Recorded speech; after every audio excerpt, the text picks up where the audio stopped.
I'm so excited to be able to chat with you. Like, this whole international psychiatry thing is so cool. Just tell us a bit about you, kind of your journey into mental health. Like, I would love to hear your story a bit. Absolutely. So, evening, morning, afternoon to wherever you guys are. I am a psychiatry resident doctor in my first year. And I chose psychiatry, weirdly, when I was a teenager, which shocks a lot of people because it does take a while to decide what your specialty is. But I wanted to go to medical school because of psychiatry. Mm-hmm. So for me, I chose it because of a family history of suicide that really had an impact on me when I was growing up, when I found out essentially what suicide was, and it really got me curious about the mind and about human suffering. And so from about 15, 16, based on this family incident, I was very intrigued by mental health and understanding it.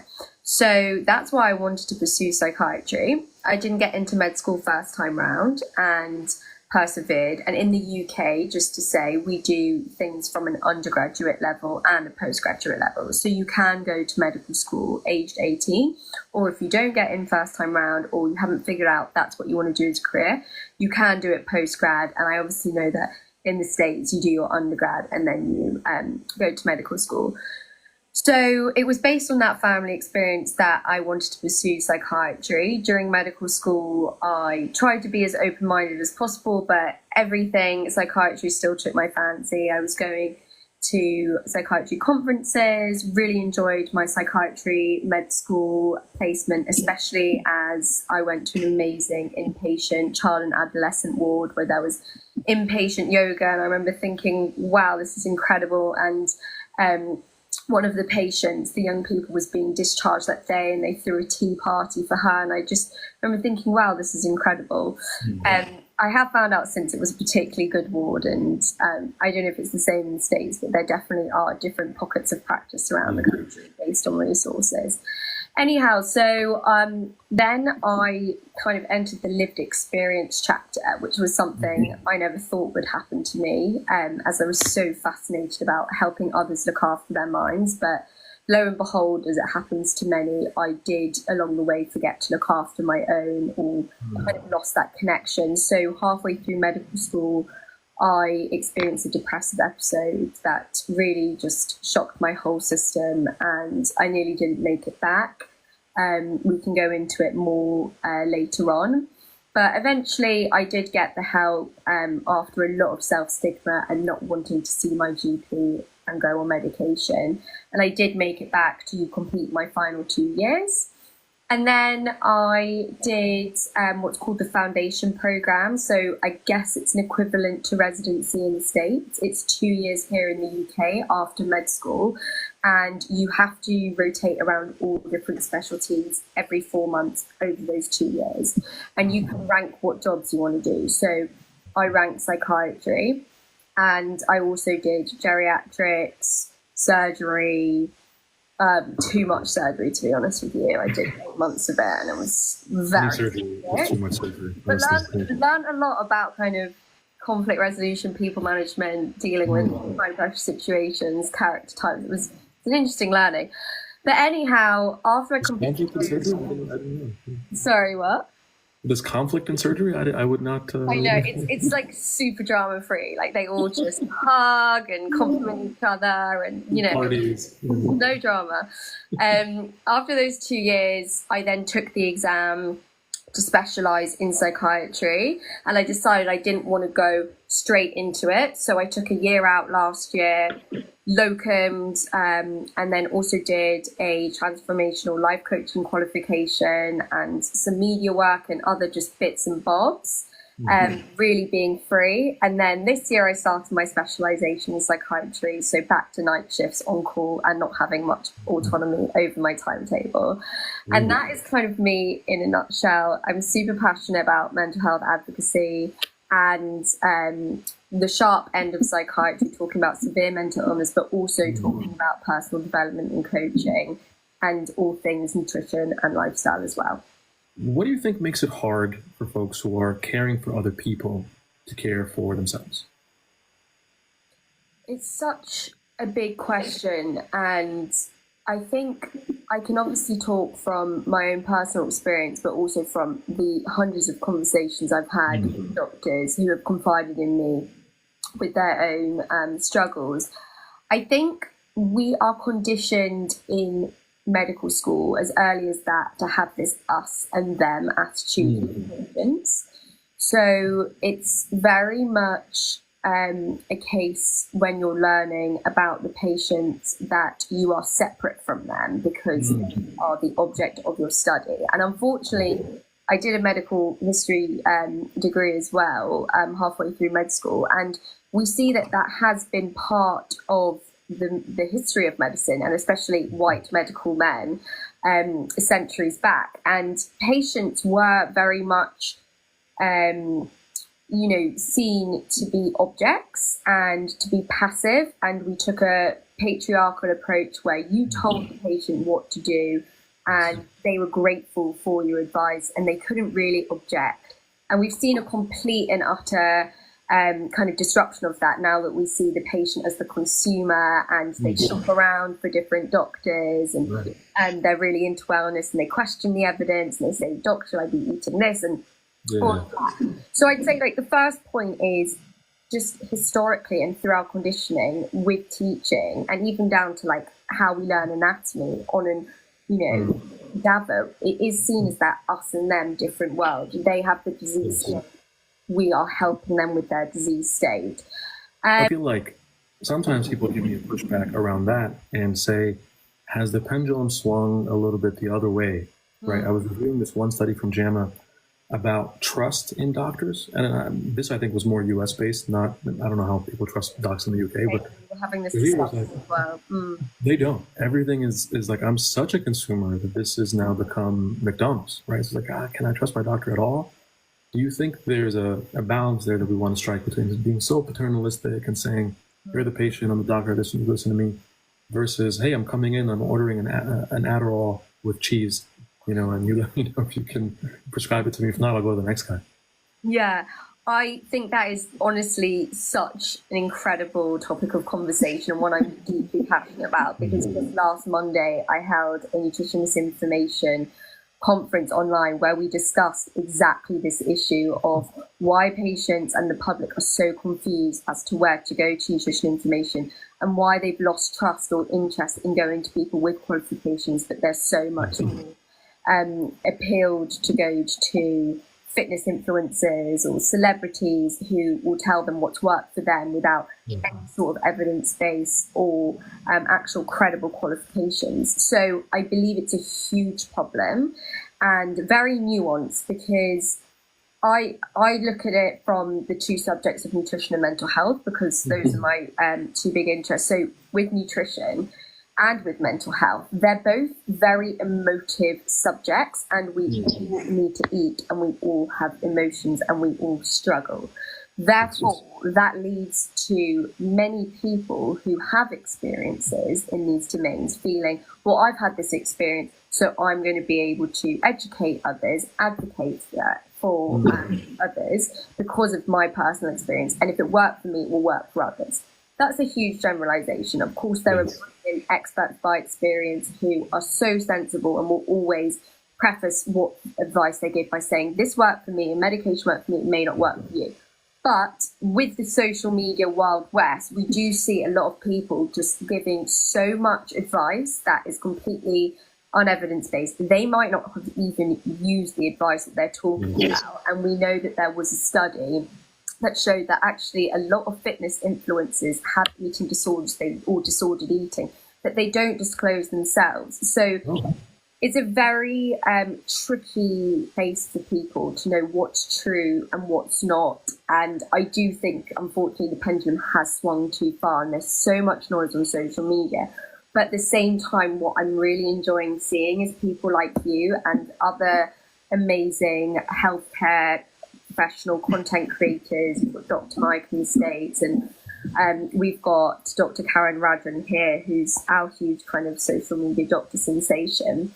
And we see them fighting back and saying, I'm going to meet my patients in the public where they're at. I'm going to get proficient in social media, and I'm going to put evidence-based content online that will aid my patients and also highlight that information is and informatics is a determinant of health. And that is what YouTube Health are actually looking into. And they did a paper entitled Information as a Determinant of Health, because if you have access to credible information, it can really lead to different health outcomes. But of course, what is that information? It could be non-credible and lead to poor health outcomes. So yeah, could talk about kind of topics there, but it's really problematic. We need more regulation, but it is. You're definitely right. And shout out to Dr. Mike. I like that you said that. He's a good dude. He's doing, because they're part of what I'm seeing sometimes is folks who have the backing and the credentials are saying, you know what, there's so much in the social media Wild West, like you're saying. Like, I'm not going to get in there in between all these influences and try to make a change. People just kind of sit back.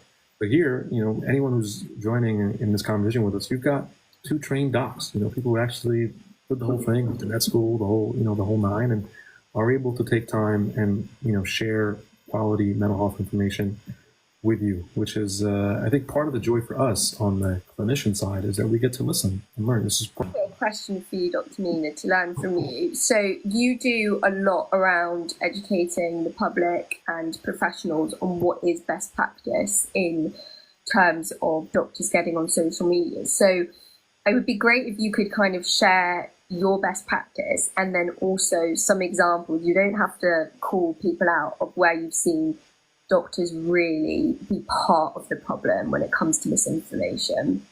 Yeah, that's a great question, because exactly to your point around the fact that there's no regulation for influencers or folks who are coaches, but for us as docs, you know, there is. We've got boards, we've got medical boards and a governing body that says, hey, if you're out there saying things that are wild and not evidence-based and hurtful, we will hold you accountable. So in the States, there were 4 different states, and I just did a grand rounds for trainees on this, that the medical board of the state held them accountable and said, you're actually perpetuating misinformation that's harmful to the public, and we're going to either fine you, or we're going to give you a warning, or your license may be threatened. And that really only happens when somebody is persistently and consistently over and over again sharing something that is contrary to evidence, contrary to what's helpful, contrary to what patients need to hear, and peddling it as true. Sometimes that's because of personal gain. You know, hey, there's a company, #partnership, that paid me a bunch of money, so I'm going to say this. Or it's because of a personal opinion and conviction that's so strong, even though it's been disproven. Like a big example right now, you know, for us in the States, we've had obviously a changing of the guard around healthcare, and some of that hopefully will be good, but there's some conversation around vaccines and whether or not they cause autism. It's like, oh, we settled this like 100 years ago. Why are we still talking about it? And there's actually the past couple of days around Thanksgiving, there's been something in the media for us around, you know, one doc is sharing her perspective around what you should do with family members around Thanksgiving. You know, if they voted differently from you, you should not talk to them as much, or things like that. And the rest of the traditional media world really went in on her to say, we don't agree with that perspective. And so all that to say, sometimes when we're sharing our own personal opinion on social media, which is fine, you know, people want to hear our opinion because we've got lots of them. That's one thing, but I think what our responsibility, or like our opportunity for us on social, is to share some of the things. If information, like you're saying, is a social determinant, and we've got lots of it, and we've got things that one truth can really help your health, I feel more responsible to share with you, you know, one truth, or, you know, one piece of information that is relevant to you and important and impactful, versus 5 of my opinions, which I've got plenty of them. I'm gonna share those over coffee with people. I'm gonna share them when we're just hanging out. But here, I want to share with you some things that'll change your life in mental health. There's a lot of that. So I don't know how you've navigated that. Has there been any formal training, like in your residency program, that says, if you're gonna get on live TikTok with some random doc from New York, you know, don't do this? First of all, happy Thanksgiving.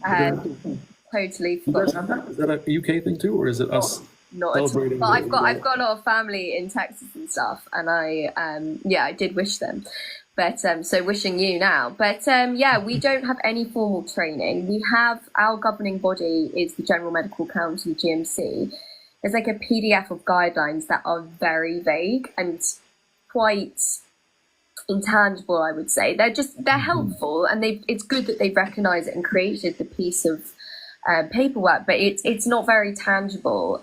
Whereas the British Dietetic Association, which is the governing body for dietitians, they do have social media literacy training throughout, and they even have special interest groups called like media dietitians, where they get specific media training, like pay for professionals to come in and educate their dietitian, an opportunity to learn credibly rather than self-taught.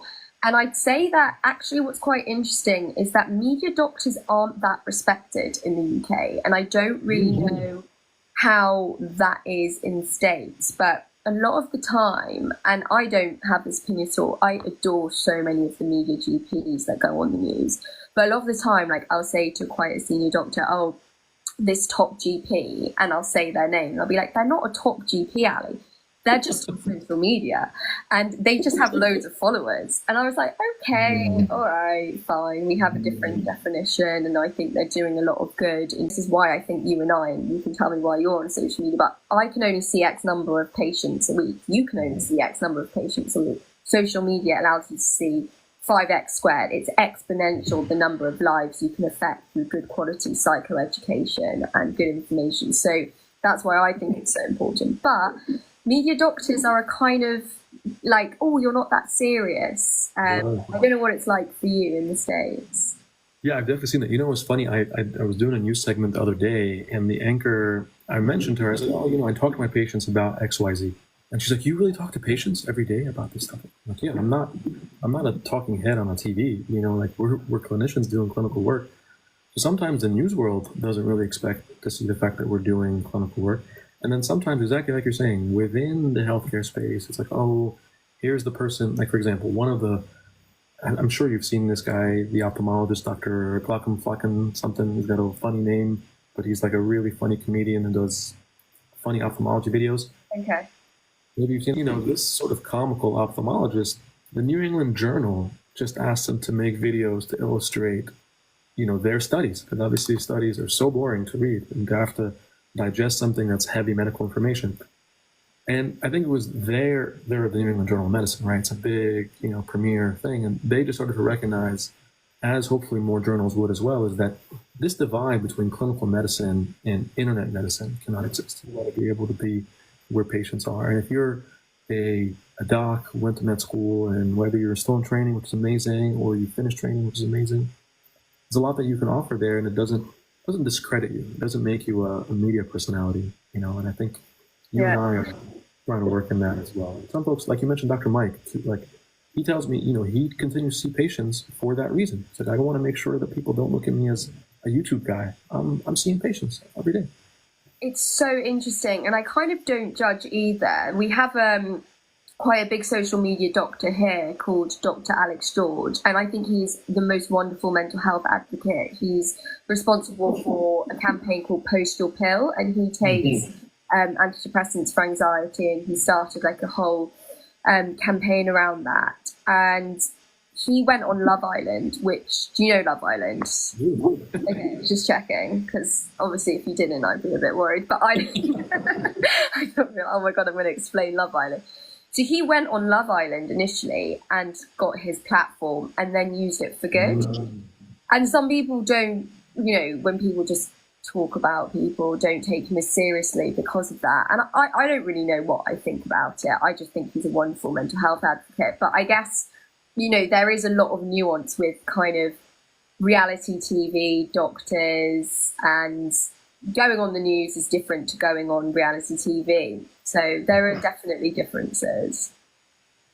I think so too. And maybe as we're navigating both like the reality TV world and the TV world, I wanted to pivot a bit. And when somebody, like from our patients, right, is jumping on to social media, jumping onto like your account, jumping into mine, and they're looking for mental health information, what are some of the things that you found that people are looking for the most? They're trying to like understand some tangible, you know, some of our best. You know, what are some things that if somebody gets on your channel, you want them to walk away knowing about this?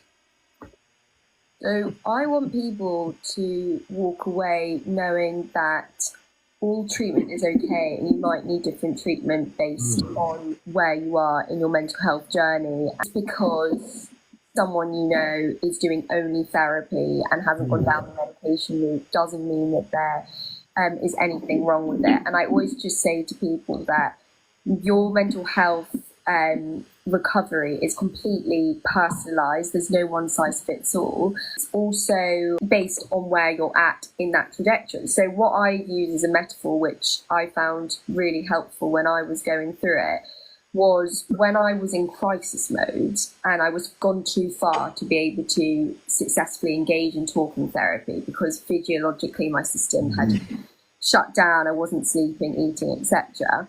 So I always say, if you imagine like you're drowning out at sea and you want to get your head above the water so that you can start to survive, I'd say that going to my GP, my primary caregiver, and being put on an antidepressant was like being thrown a life jacket that allowed me to actually get my head above the water. But then to actually get to shore was where all the holistic recovery interventions came into play, and I started talking therapy once the brain fog had reduced and I was able to concentrate one-to-one. And then I started eating more because I was hardly eating, and eating brain healthy meals, sleep hygiene, getting social connection back, movement, creative outlets, getting into nature and all of that. So what I want people to really take away is that we all have an individualized toolbox. And just because you speak to people, you have a family member that hasn't gone down the route that you've gone down, even with the same condition, just know that everyone is an individual. So just go at your own pace and do what works for you. I love that. I love both like the analogy of it and the individual nature of it. I use a similar analogy sometimes with people about just like understanding a tool. Like if you're going to go to dinner and you've got a bunch of different tools, you've got a fork and a spoon and a knife, right? And if you try to eat a steak with a spoon, it might be funny, right? Sometimes medicine is the right tool for the moment. That's your steak knife. Sometimes therapy is the right spoon because you're having soup, you know? So just kind of knowing that you've got a number of options. What will be tough is if I sort of categorically in my mind say, you know, I am against spoons. Like I just never use spoons for the rest of my life, right?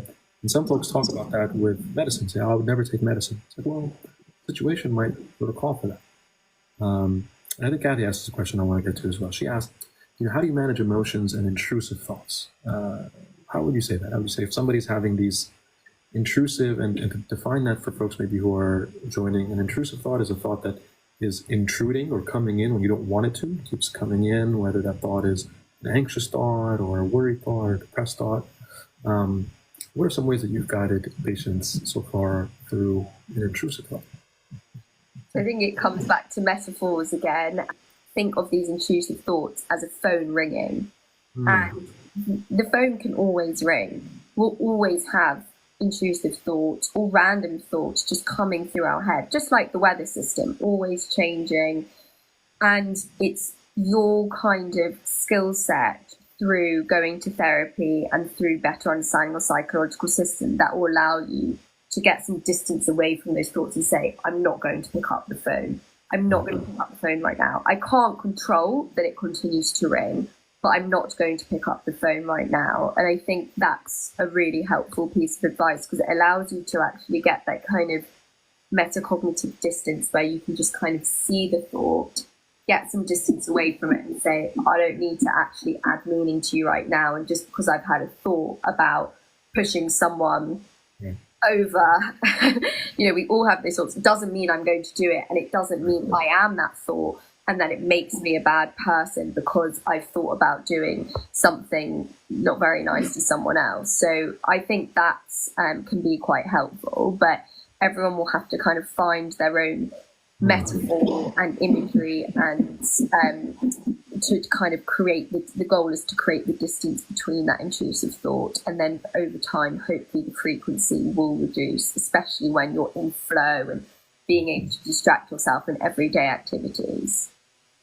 I love that so much. I love both the analogy and just like the classic thinking of like, you are not your thoughts, right? You are not defined by your thoughts. But under the doc, you know, we'd always say, you don't want to believe everything that you think, every thought that comes to your mind. Our thoughts are sometimes changed by our mood. They're changed by, where you woke up on the side of the pillow that day. And then sometimes it's like having, even sometimes for these intrusive thoughts, say, all right, I'm going to now allow the phone to ring and I'm going to pick it up for this one time and think about this thought and say, all right, the thought is, what if things don't work out? I have a friend of mine who always says, I'm often thinking about the worst case scenario. I'm often thinking about what if everything falls apart. And sometimes, they remind themselves and say, well, what if it all works out? What if things do go the way that I hope they would? So that's a great perspective there. I love that, Ali, about how we manage these intrusive thoughts. Speak a lot about low mood and anxiety because it's become less stigmatized to be able to discuss it. But I think intrusive thoughts have such a stigma still. And I think, am I the only one that has these thoughts? But really, we all have intrusive thoughts, and it's the frequency of them that make them more clinically significant or not. Part of the take-home message, I think, for how we approach mental health in general, right? Whether we are on the patient end of it or on the doc end, but we're really sort of all in this together. And one of the lonely, isolating thought is, it feels like it's just me. It feels like, I remember C.S. Lewis, actually, the UK writer there that I'm a big fan of.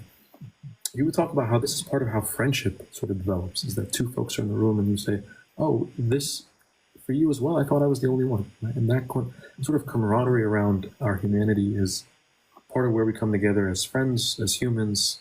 And speaking of self-care, Dr. Mena, what are your non-negotiables and how have they changed from med student you to resident you to now attending experienced you?